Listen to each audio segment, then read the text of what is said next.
चौहान साहब, ये तो आपने बहुत बुरी खबर सुनाई कि आपका लड़का अरेस्ट हो गया। ये आप ही के लिए नहीं, हम सब के लिए बुरा हुआ। विश्वनाथ जी, मैंने आपको इसीलिए याद किया है क्योंकि मैं जानता हूं कि संजय बेकसूर है। अगर वो कसूरवार होता तो मैं आपको कभी तकलीफ ना देता। कैसी बातें करते हैं चौहान साहब, चाहे वो कसूरवार हो या ना हो, उसे रिहा तो करवाना ही पड़ेगा। लेकिन इस घटना के चर्चे नहीं होने चाहिए, क्योंकि अगर ये बात दिल्ली तक पहुंच गई तो आपके मंत्री बनने की संभावना नहीं रहेगी।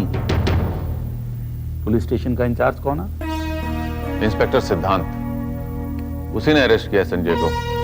हाँ, हम खुद जाके उससे बात करते हैं, उसे हमारी जरूरत है। हमारी बात को वो टालेगा नहीं। अभी हम चलते हैं यहाँ से। नमस्कार। जय हिंद।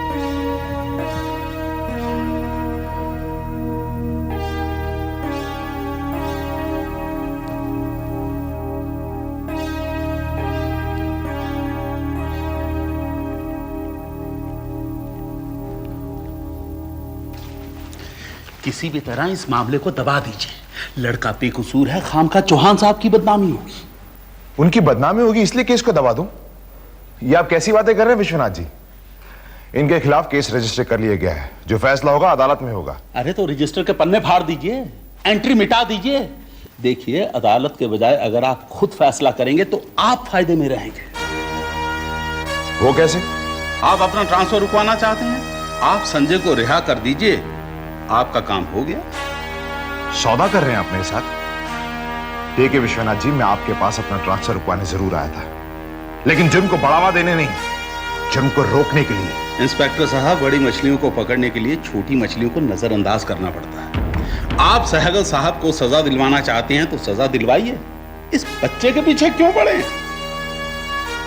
विश्वनाथ जी, अगर आप चाहते हैं कि आपकी सौदेबाजी का जिक्र मैं किसी से ना करूं तो प्लीज यहां से चले जाइए। कहीं ऐसा ना हो कि मुझे रिश्वत देने के जुर्म में मैं आपको भी अंदर कर दूं।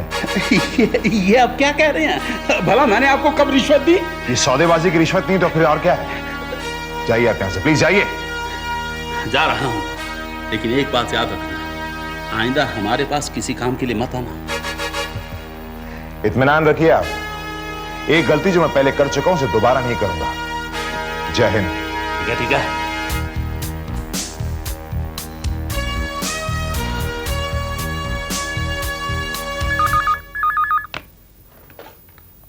जयदेव हियर। जयदेव जी, सिद्धांत बोल रहा हूं। हाँ सिद्धांत, बोलो। Any news? खबर सिर्फ आपके न्यूज़पेपर के लिए नहीं है जयदेव जी, बल्कि आपके लिए भी है। आपके बॉस का बेटा संजय इस वक्त हवालात में है। 2 लड़कियों को लेकर घूमने निकला था। जब उसकी गाड़ी की तलाशी ली गई तो उसमें ड्रग्स मिली। I can't believe this. But this is a fact mister Jaidev. खबर मैंने आपको दे दी है, अब इसे छापना या ना छापना आप पे डिपेंड करता है। Bye bye.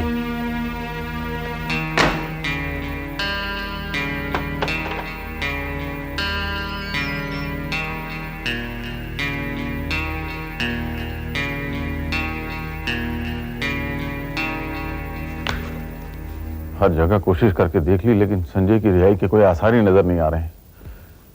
विश्वनाथ जी भी कोशिश करके दे चुके हैं। इस लड़के ने तो बड़ी मुसीबत में डाल दिया हमें। संजय की जमानत तो हो सकती है ना? उसकी गाड़ी में से ड्रग्स मिले हैं, ये कोई मामूली हादसा नहीं है। जमानत भी इतनी आसानी से नहीं होगी। तो अब क्या करेंगे? क्या करेंगे ये तो हमारी समझ में नहीं आ रहा है।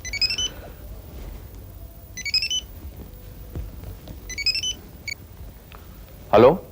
नमस्कार चौहान साहब, हम उन लोगों में से नहीं हैं जो बुरे वक्त में अपने दोस्तों से मुंह फेर लेते हैं। जो सच्चे दोस्त होते हैं वो इस तरह ताने भी तो नहीं मारते साइकिल साहब।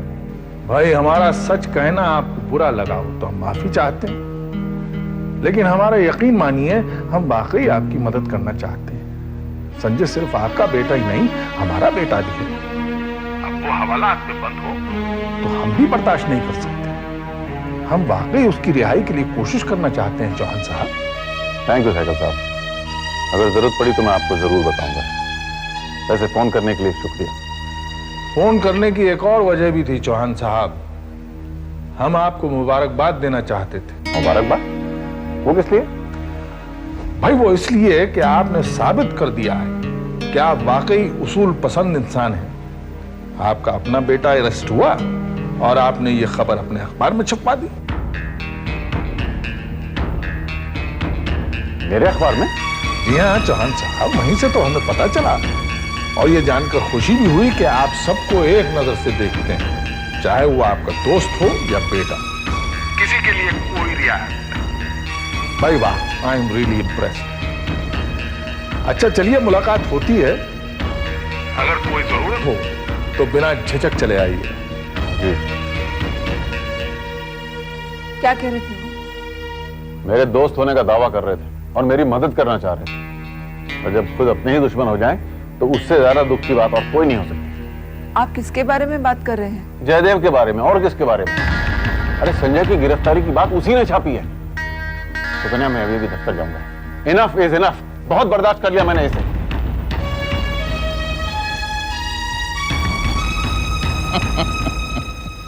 सहगल साहब, आपके मन में क्या चल रहा है, आप क्या सोच रहे हैं, कोई नहीं बता सकता।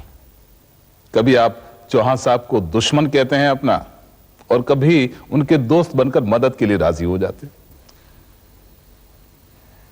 त्यागी जी, चौहान साहब जो हैं बहुत ही इमोशनल, जज्बाती आदमी है, और ऐसा आदमी थोड़ा बेवकूफ भी होता है।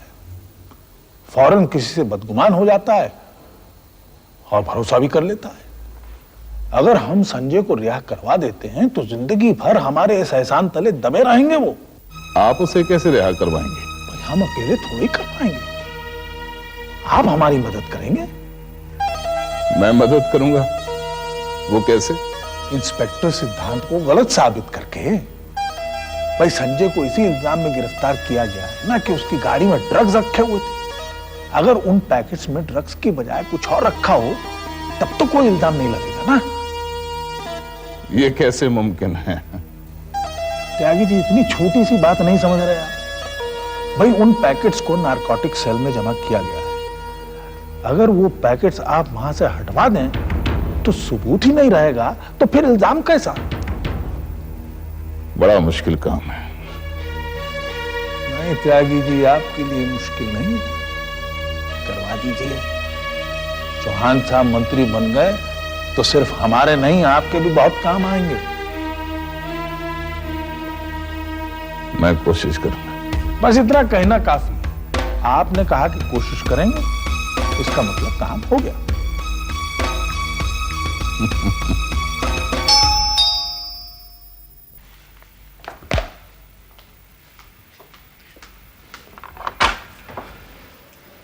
कनक जी नमस्ते।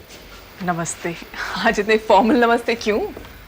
मेरे बारे में लोगों की ये राय है कि मैं बहुत अक्खड़ मिजाज हूँ, अपनी मनमानी करता हूँ, किसी के साथ समझौता नहीं करता। इसलिए मैंने अब सोच लिया है कि मैं अपना रवैया बदल दूं, सबको झुककर सलाम करूं और सबकी बातें हंसकर मान लूं। तुम ऐसा नहीं कर सकते और तुम्हें ऐसा करना भी नहीं चाहिए। तुम जैसे हो वैसे ही अच्छे हो। ऐसा तुम समझती हो कनक, लेकिन चौहान साहब की राय मेरे बारे में कुछ और है।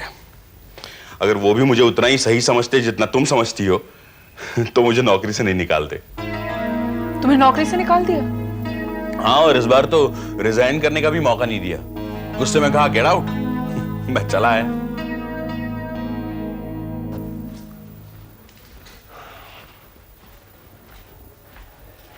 आप जरा यहीं रुकिए। अब देख लो यार तुम, हाँ जो ठीक समझो कर लो।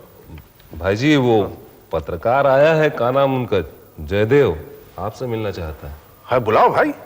जी आइए, अंदर आइए। सहगल साहब अरे नमस्ते। जय बाबू, नमस्कार। कैसे हैं आप? जी मैं ठीक हूँ, आप कैसे हैं? हम भी अच्छे हैं। कहिए, हमको कैसे याद किया? जी मुझे आपसे बहुत जरूरी बात करनी थी। आई एम सॉरी, मैंने आने से पहले इन्फॉर्म नहीं किया। अरे नहीं नहीं भाई, आप जैसे काबिल लोगों के लिए इस घर के दरवाजे हमेशा खुले रहें। आइए बैठिए। कहिए क्या बात करनी थी? जी बैठिए ना, बैठ कर कीजिए। जी आपने मुझसे एक बार कहा था कि आप मेरे साथ मिलकर अखबार शुरू करना चाहते हैं। हाँ, हमें याद है, और हमें यह भी याद है जय बाबू के आपने मना कर दिया था। मैं उसी सिलसिले में आया था। अगर अब भी आपका इरादा हो तो मैं तैयार हूं। क्यों? चौहान साहब की नौकरी छोड़ रहे हैं आप? नौकरी छोड़ चुका हूं मैं। अच्छा, तो इसीलिए हमें याद किया। नहीं नहीं, अच्छा है, लेकिन जय बाबू हमने तो उसके बारे में उसके बाद सोचा नहीं। आज आपने बात छेड़ी है तो हम भी सोचेंगे। आपको कोई जल्दी तो नहीं ना? काम जितनी जल्दी शुरू हो जाए बेहतर होगा।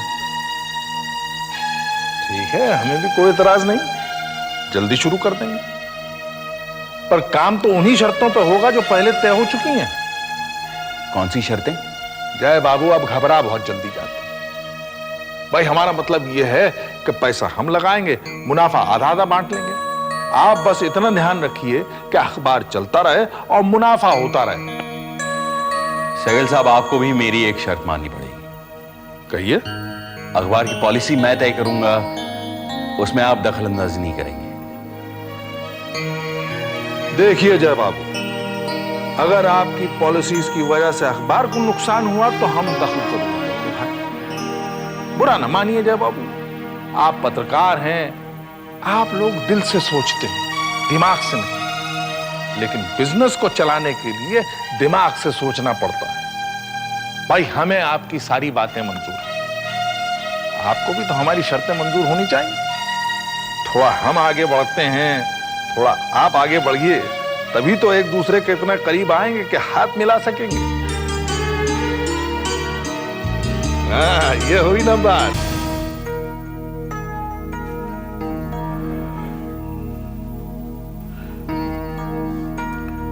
जयदेव के चले जाने से ऑफिस के कामकाज पर थोड़ा बहुत असर तो पड़ेगा ही, पर उसे बर्दाश्त करना मेरे बस के बाहर हो गया था। चंद्र उसकी बात तो है, नया एडिटर अपॉइंट कर लूंगा, सब ठीक हो जाएगा। उसके जाने का मुझे कोई अफसोस नहीं है। तो फिर आप इतने अपसेट क्यों हैं? कौन कहता है कि मैं अपसेट हूं? आपके चेहरे से नजर आ रहा है। जयदेव के चले जाने का दुख तो मुझे भी है। वो सिर्फ आपके अखबार का एडिटर ही नहीं, हमारे परिवार का एक सदस्य भी था। ऐसा हम लोग समझते थे। जयदेव ने अपने आप को हमारे परिवार का सदस्य कभी भी नहीं समझा। उसने तो हमेशा मेरी नरम दिली का फायदा ही उठाया है। लेकिन अब मैं उसे कभी नहीं बुलाऊंगा। उसका और मेरा रिश्ता हमेशा के लिए खत्म हो गया। अब तुम भी उसका नाम मत लेना।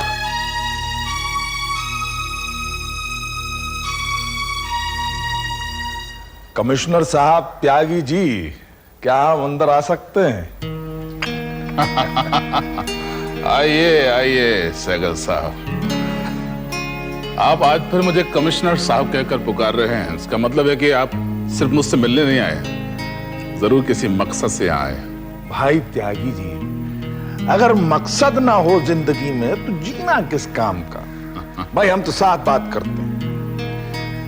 अब अगर हम सियासत में नहीं होते तो आप हमसे दोस्ती रखते क्या? हम दोनों को एक दूसरे की जरूरत है, इसलिए हमारी आपस में गहरी दोस्ती। भाई आपको हमारी बात का बुरा तो नहीं लगा? हर वो बात अच्छी होती जो खुले मन से कही जाए। आइए आइए, बैठिए। कहिए कैसे आना होगा? भाई वो हमने आपसे चौहान साहब की बेटे की रिहाई की बात की थी ना, बस वही याद दिलाने आए हैं हम आपको। मैं उसे कैसे रिहा करवा सकता हूं? मेरे पास अलादीन का चिराग तो है नहीं कि जिसे मैं घिसूंगा और लॉकअप के दरवाजे अपने आप खुल जाए। अरे त्यागी जी, आप चिराग की बात करते हैं। भाई हम तो समझते हैं कि आप खुद अलादीन का जिन है। जिन? हाँ बिल्कुल, जो किसी भी अनहोनी को होनी में बदल सकते। अरे आप इशारा तो करके देखिए, डीआईजी साहब खुद जेल खाने का दरवाजा खोलने का हुक्म दे देंगे। वो इशारा क्या होगा ये भी आप बता दीजिए। भाई जो संजय के खिलाफ सबूत हैं, अगर उन्हें गायब करवा दिया जाए फिर तो रिहाई मिल जाएगी ना। वो जो ड्रग्स के पैकेट्स पुलिस के कब्जे में हैं, उन्हें हटवा दीजिए। जब सबूत ही नहीं रहेगा तो केस काहेगा?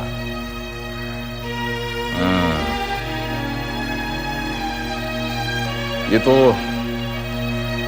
बहुत खतरनाक खेल है सहगल साहब। जी, इसीलिए तो हम आपसे कह रहे हैं। वरना और कौन ऐसा कर सकता? चलिए, कोशिश करूंगा। आपने कह दिया कि आप कोशिश करेंगे, तो हमने समझा कि भाई काम हो गया। अब जहान साहब जिंदगी भर हमारे एहसानमंद रहेंगे, और अगर हम उनके मुकाबले भी आए तो उन्हें बुरा नहीं लगेगा। मुकाबला कैसा? त्यागी जी, हम भी एक अखबार शुरू कर रहे हैं, जिसका एडिटर ये तौका जयदेव होगा, और वो हमारा पार्टनर भी होगा। और मैं इसी तरह बिना फायदे के जिंदगी भर आपकी मदद करता रहूंगा, नहीं? हम समझे नहीं त्यागी जी। सहगल साहब, 2 पैसा कमाने का मौका मुझे भी दीजिए। आप मुझे अपने पार्टनर क्यों नहीं बना लेते? त्यागी जी, पार्टनर तो वही होता है जो पैसा लगाता है। अब मेरे पास इतना पैसा होता तो मैं पार्टनरशिप के लिए क्यों कहता? जिंदगी के हर मोड़ पर मैंने आपका साथ दिया है। इस बार मैं आपका साथ चाहता हूं।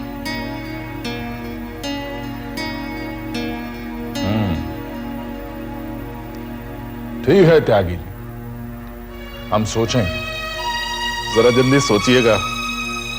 ये फैसला जितना आपके लिए इंपॉर्टेंट है, उतना ही मेरे लिए भी। जी त्यागी जी, सही कह रहे हैं आप।